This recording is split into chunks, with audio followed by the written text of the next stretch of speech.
Welcome to the Chatting Chakras podcast, where we get our inspiration from chakras, yoga, art, and sacred space of friends. Here's your hosts ready to rock the rainbow with you, Christina Alexa, Lani Voivod, and Kate Lemay.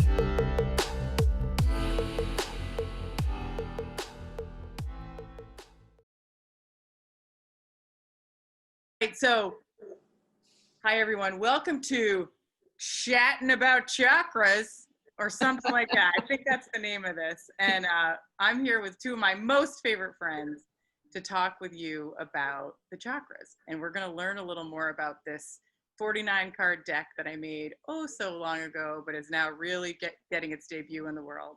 I'm here with my soul sisters and my best buds, my live and love partners, and the people that keep me grounded and tethered to this earth, but also help me dream bigger than I can ever imagine. So I'm Kate Lemay, the artist of conscious evolution, and I'll let my dear friends introduce themselves. Who would like to go first? I'm Lani Voivod, professional muse, whatever the hell that means. I love it. I'm Christina Alexa, I guess yogi and woodworker and spiritual aspirant always. She's our great teacher.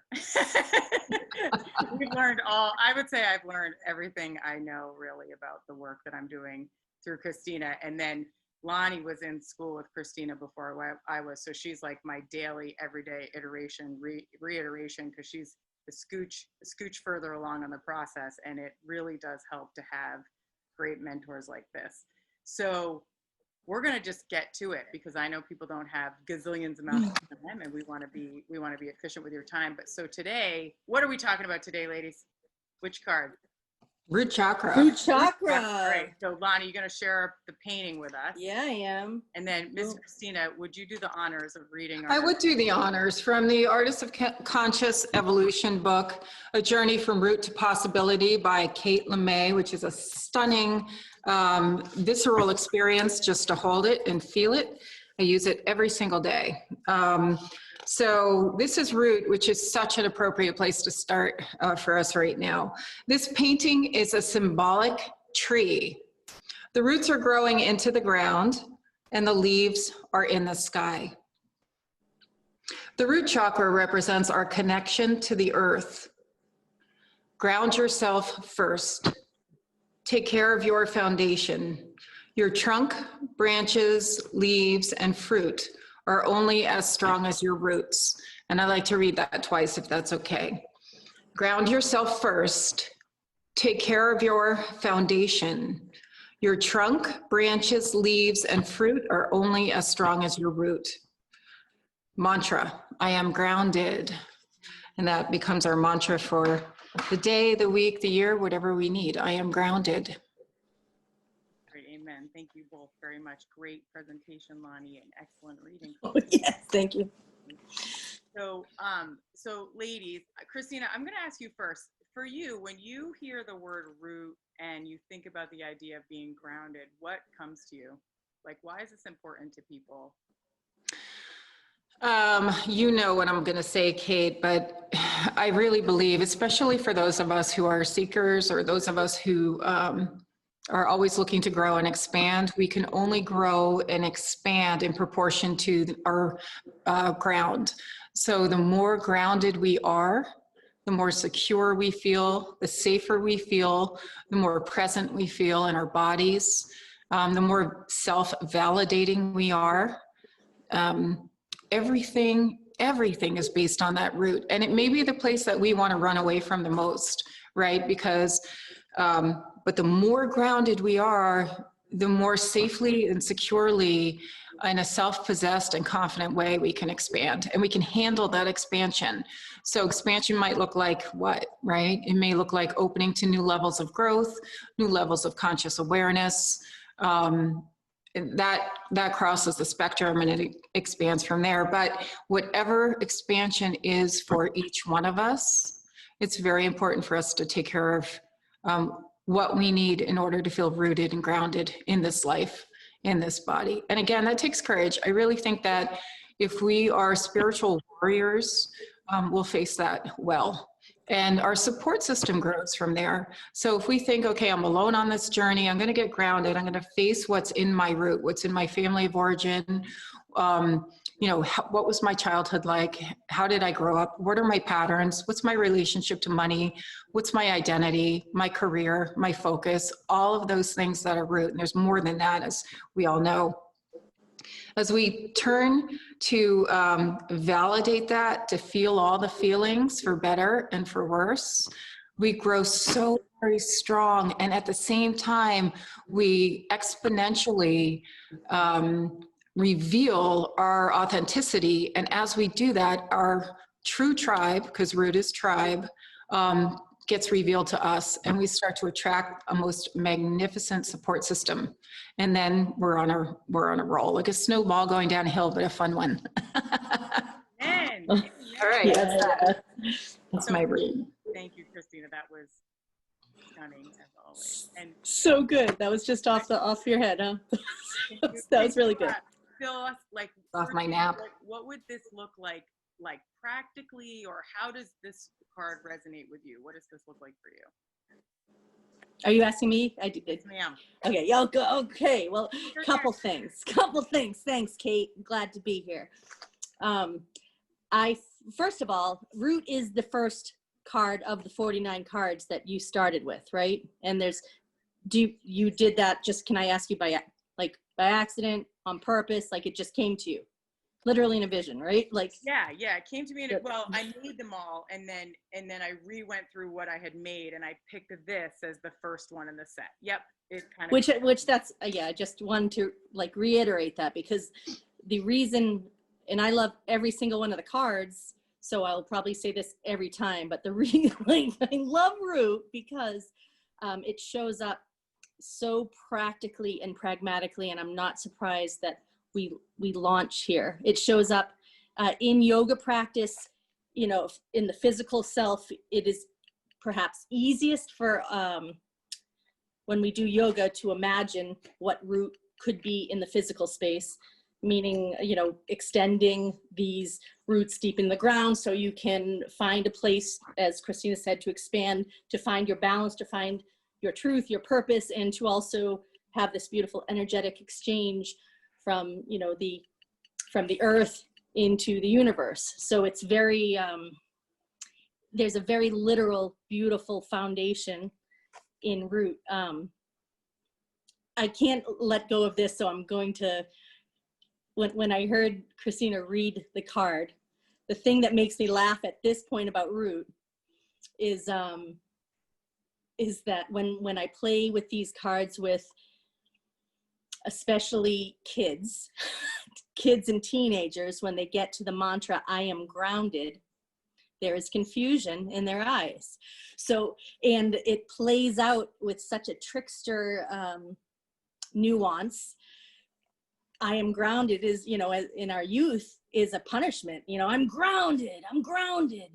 But, and in our more advanced, as we as we may get to know these cards and these ideas with a little bit more three-dimensional bliss, right?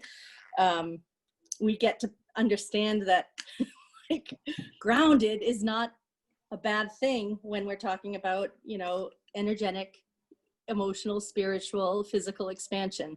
So those are the things that came to mind while Christina was reading, and it tickled my brain.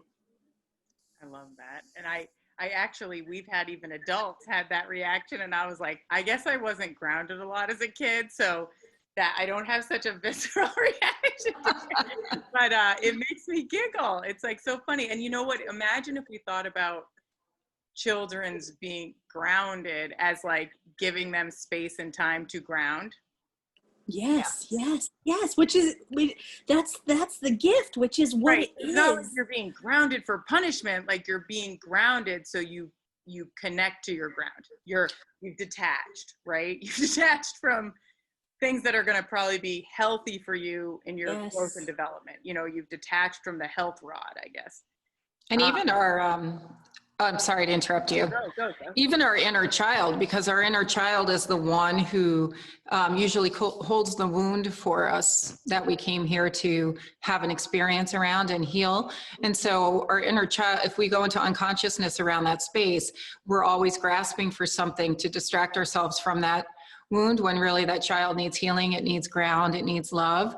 And so we're always looking to expand in unhealthy ways in our lives, and we're not actually paying attention to that inner child that also needs a little bit of grounding, which is to say nurturing, right? So even on that level. Yeah. So A little. Go ahead, Chrissy. Lani, what were you going to ask? Oh, just it's the complete gift then in our midlife understandings is how much would we all love to have a benevolent source look at us and maybe not yell, but say, you know what?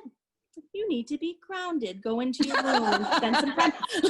Oh my God, you do need to be grounded. Like, imagine if we can still ground each other or our children or whatever with love, with love, and the kids are like, you're right, I'm a little untethered right now. Let me go think about things. I mean, boy, that's the goal for our inner child and for our own children.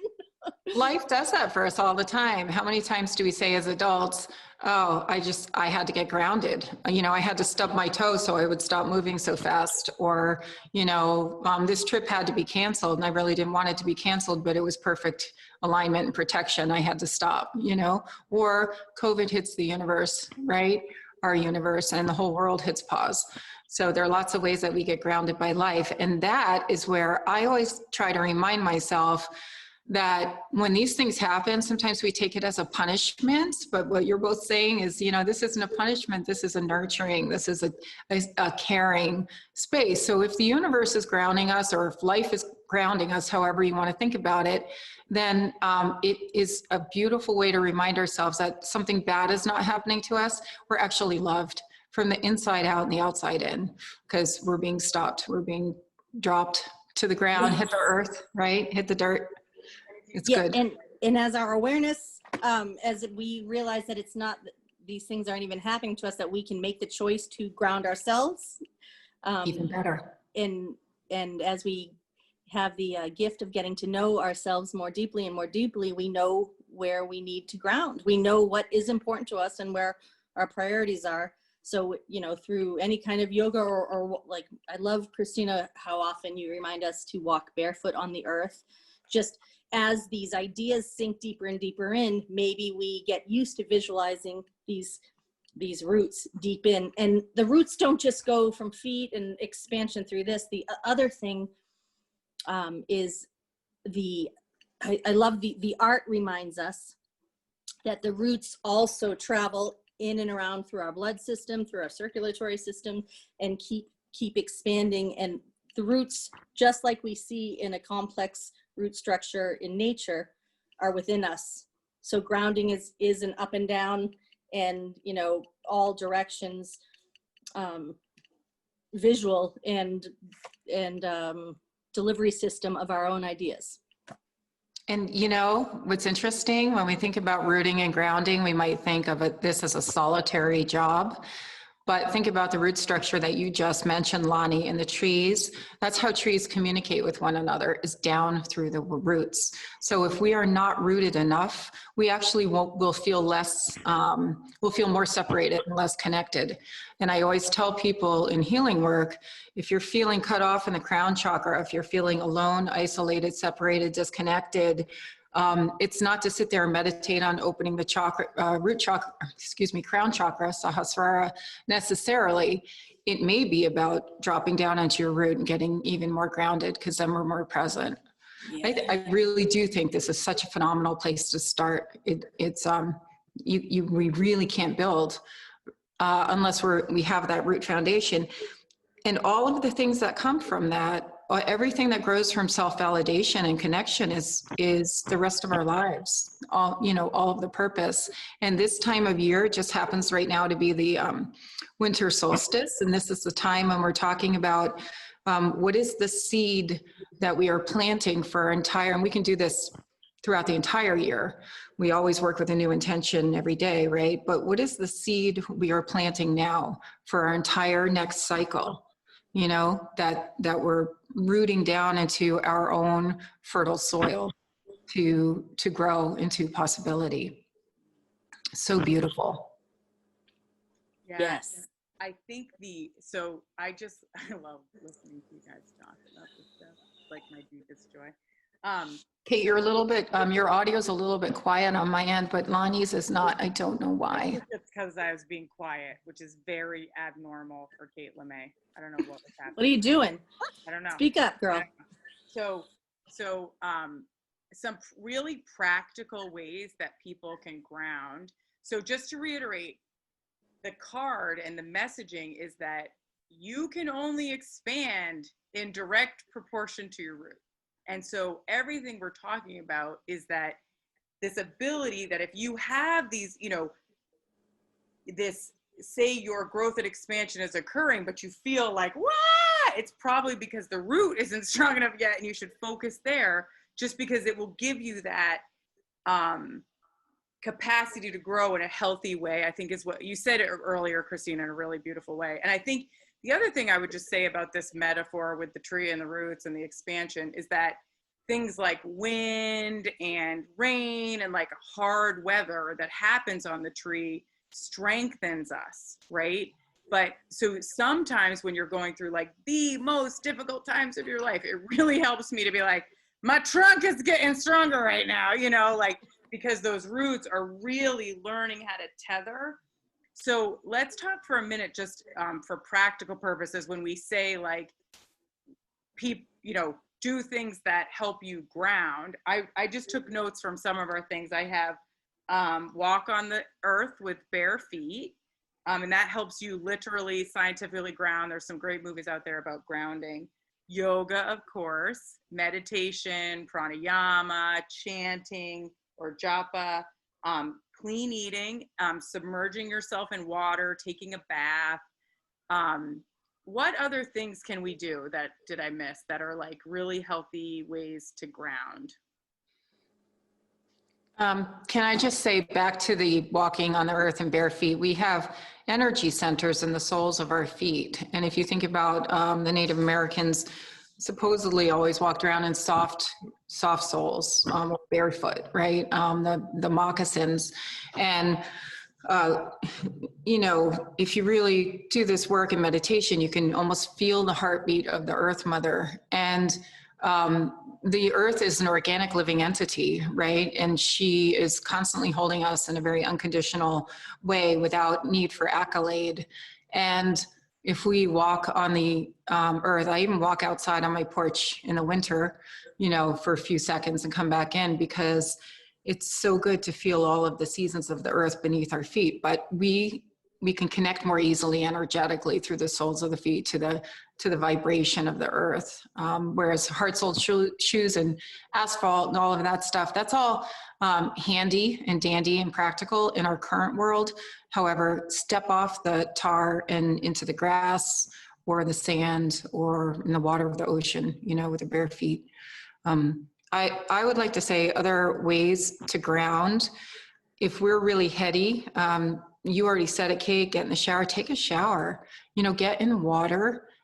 Water's a healing conduit. We're talking a lot about nature and the elements. Anything that makes us feel in the body. I like to step away from screens and get my hands on with something. Even if you're not an artistic person, you know, get your hands on something. I'm a woodworker. I like to do that. Kate, you paint, you know, it's like, what kinds of things can you do with your hands? But cleaning and organizing, even making a to-do list, even if you can't face how disorganized your life might feel, if we are overwhelmed, the good news is the antidote to that is to sit down and take a breath, find the present moment, and make the smallest, simplest to-do list. It doesn't have to be your perfect one or a priority list. Skip the to-dos and take a step back and say, what are my priorities in my life right now? And then look at, what have I been making my priorities out to be, which those two lists probably don't match if we're overwhelmed, right? So there are lots of ways to do that. And as we graduate up through the chakras and our awareness, we start to uncover all of the things we need to do that make us more grounded. Like maybe a communication needs to be made that's self-validating, right? Maybe we need more sleep, good nourishment, etc. But there are small steps, and Lani, I'm sure you're really, really good with the space. You know, there are definite steps in the present moment, yoga, right, that can get us into the body. Yeah, you know, the gift or the signal when we are given that nudge that we need to ground, if we're at that place where we even can identify that, you know, the last thing we can maybe be able to do, because what are we talking about? We may be feeling anxious or untethered, or it may be really hard just to go directly to sit in stillness. Like it's just not natural. So you have to busy that inner child, however that presents itself in your body. So, so you can ease your parasympathetic nervous system. I mean, that's what grounding is. It's getting the anxiousness away, so you can kind of do one big exhale, so you can remember who you are and what you stand for, what you know, what's important to you. So it is the visceral reminder of simplification into your, you know, who you really are. One very literal thing, in addition to all the beautiful suggestions you just made, is, I mean, cooking goes to nourishing. I'll say, but the reason I'm saying specifically cooking is I can't get over grab some root vegetables. Literally, as you become like simplistic in your messages to yourself, there's some humor to be found there. I'm going to cut some carrots, you know, or I'm going to do this 50 times and just get to a place that I can, you know, give myself a task that lets all the monkey mind thoughts, you know, do their thing until you suddenly get some grace from the monkey mind thoughts, because the aroma of what you're cooking, you know, maybe fills you up. And as you add root vegetables, maybe you'll have enough grace to be like, look at me chopping root vegetables, trying to ground, har, har, har. But at the end of it, what you have is maybe some beautiful lentils or whatever it is that feels earthy, that feels, you know, that you're able to digest the idea of grounding, you know. So that was the only other one that I, you know, use the word nourish, you know. So you nourish yourself with physical, with sensation, you know, in taste, touch, feel, sense, you know, all those beautiful things. So root vegetables or whatever means, you know, nourishment to you. I love that. Is it okay for me to say something here, Kate? Yeah. I love that because there's the element of love and creativity and levity in that, which there always should be when things are growing. Think about the flowers. They work so hard to burst up through the soil, and they're so beautiful. So an element of tending to our root, oftentimes when we're authentically there, has this a strong element of beauty, even if it's bittersweet.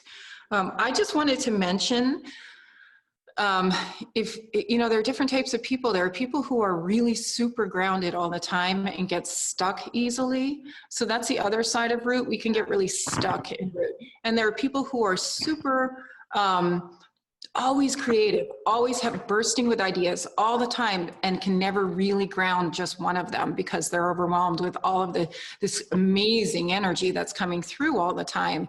But can you ground one of those? And then there's all of us in between there on the spectrum. And that, so if you are the type of person who is super comfortable in the root, very stable, likes routine, has the job that's always routine, maybe the same job for many years or the same type of work, et cetera, et cetera, et cetera, right? I go to bed at this time every night, I wake up at this time every morning, this works for me. Fabulous, you've mastered root. That may not be where you need to work, although that doesn't mean we don't still need to do some work in the root chakra around origin. healing, right? So then we might take our medicine from a different chakra. We might have to move some energy a little bit and not be afraid of untethering once in a while, trusting what we've mastered in our root. And for those of us who kind of spin out a little bit with ideas and have a hard time grounding, at least speaking for myself, the medicine for that around root is present moment. And that is how we can ground some of those currents. If we're that type of person, and that becomes a discipline. Finding the present moment once in your day is not enough. Because right? You have these currents rock and roll through the body. Kate Lemay, how the heck did you ground this, right? All the current and all the stuff that came in for all those years and continues to grow and expand. The only way you could possibly get it into hardcover book, into form, probably taught you everything you ever need to know, right, about that process. And I know many people who have a hard time getting to that place. So that becomes a super fun, creative model for ourselves. But present moment discipline, meaning that could be as simple as, I'm going to backtrack here and I'm going to ground this one project. And even though all the energies are coming through right now to go into all these future projects, I can see you all, I can feel you all, I'm even going to indulge in those currents for a minute. I'm going to reroute in the present moment. I'm going to make myself stay with this one thing until it's done. And I'm going to keep letting all the currents come through. It's a discipline, it takes work. So I just wanted to mention those different types of people, Go ahead. I don't know why I'm so playful with words right now, but like reroute, when your use of reroute, there's reroute, and also reroutes you. Like it gets you in back to the direction that you want, rather than the one that's trying to pull you in different directions. Reroute to reroute. I like that, Christina. Like it. Did I say that, or did Kate say that? Well, you said reroute. My brain saw both words. Okay, I don't know what came through, but that's awesome. Can I ask you a quick question about folks that might have an overexpression of root or that are hyper disciplined? Like, what would you recommend? So I hear for the ones that are like, you were talking about the ideas, and then when I say the ones, I mean, even though I have been able to ground a lot of things, but I suffer from that, and so it takes a lot of discipline for me to ground the ideas, and I do them like once a year. I pick what I'm doing and then I rock it. I just stake it in the ground, and then it's like rest of the year doesn't matter. So on the ones where it's like, I gotta get up at this time, because I taught her, where I'm like only okay when I'm in that mode. It's my favorite mode, but then I don't get in that mode, and I'm like like all over the place. Like I cannot get into discipline to save my life. So what would your recommendation be for someone who's super disciplined and is like, maybe that they need medicine in another area? First of all, the fact that you can do both of those things, I just want to validate and comment on, which is phenomenal. And I'm sure that root becomes medicine in those times. And the times when you're not there, and maybe the mind says, or if we're not there and the mind says we should be there right now, to trust and just witness, because our authentic nature is so gorgeous, right? In my experience, and I can't speak for all people at all, when people are rooted to the point of feeling sort of stuck, and so that they may be in bliss, really happy with that root, and then therefore it's good medicine, and that's good. The routine is great, it keeps stability in the life. But if I meet people who are there, but also then experience like a soul sickness on some level, where they're really feeling disconnected and despondent and lonely and stuck, and there's usually fear at the bottom of that, and there's other voices typically in the root chakra, like that maybe they've been in the root, but maybe they've been not quite seeing the other voices, the other guests in their house in the root chakra, which are usually from our family of origin, usually from the past, where we have not given ourselves permission to self-validate in our authenticity. And then I would say, hey, let's journey up into second chakra for a minute, because that's where we individuate, right? And so, and that can feel, especially if there's trauma in someone's past, it can feel very unsafe to go into second chakra and start to feel preference. Well, I like this, but I'm not supposed to like this because everybody told me I should like this. My origin tribe, I would get hit if this happens, right? If I was too playful, or if I was too loud, I would get disciplined in a way that made me not feel safe, etc. Right? We know the trauma train, you know, it's real. And it creates a groove in the mind, right? That neuroplasticity gets formed around all of that. So I would say baby steps into second chakra and everything second chakra represents, which fortunately, Kate Lemay, you've got some medicine there in second chakra for us. and I would say let's explore that. Probably would be efficient to explore that there. But that is the place of individuation.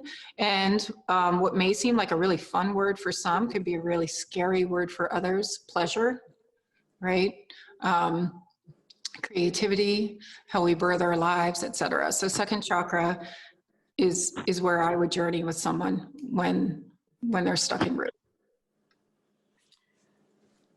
I love every part of that. And as for whatever reason, as you were talking, the other just very simple rooting technique that music. Usually there's music that follows us through life. That, you know, a few specific songs, whatever genre, you know, deep drumming is very rooting and grounding, but it doesn't have to be that. Classical, you know, it could be a pop music, but something that has spoken to you without your, has spoken to you over the years without maybe you putting the gravitas on it, that it's supposed to be your root song, but like pick a few songs, make a playlist that are songs that make you feel grounded and connected to who you are.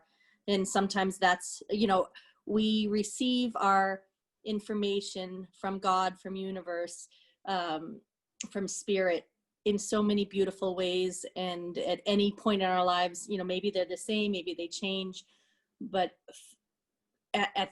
we need to know how we best communicate, how the universe best communicates with us.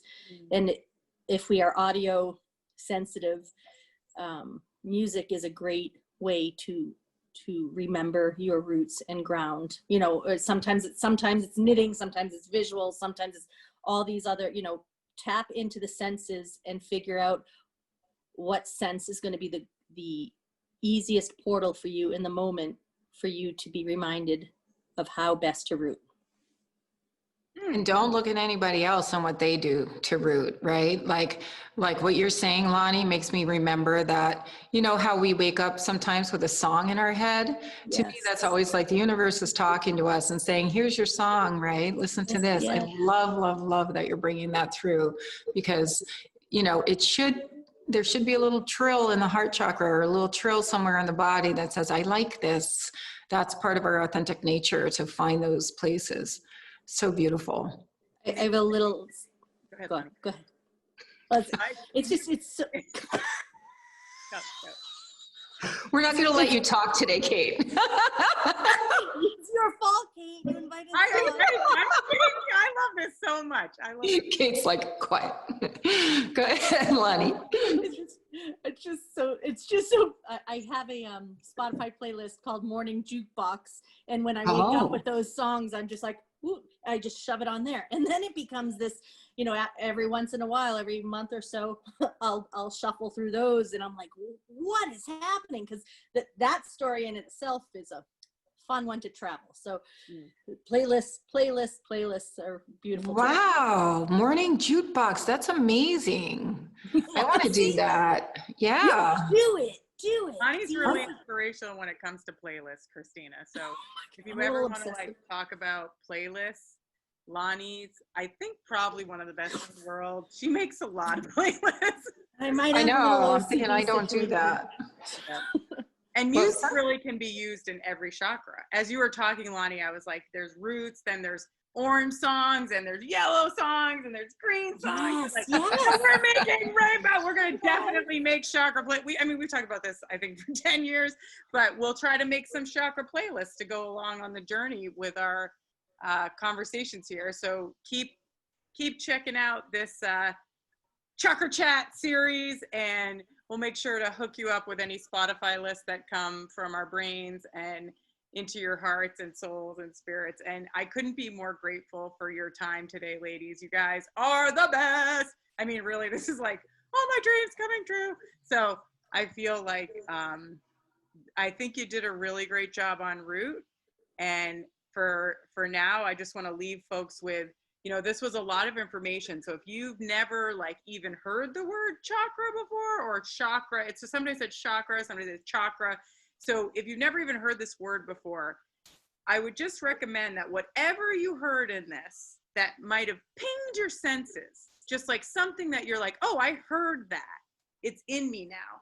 Just write that little thing down and just know that this is always here for you. So if you're ever having any feelings that we described around sort of that anxiety, or you can't, you're all over the map, but you can't get things grounded, and I'll write a list of times that you may want to work with Root, and then also that overexpressed feeling of Root just in the show notes for this talk. And that way, I mean, this one, like we were saying earlier, it's sort of it's the base for a reason.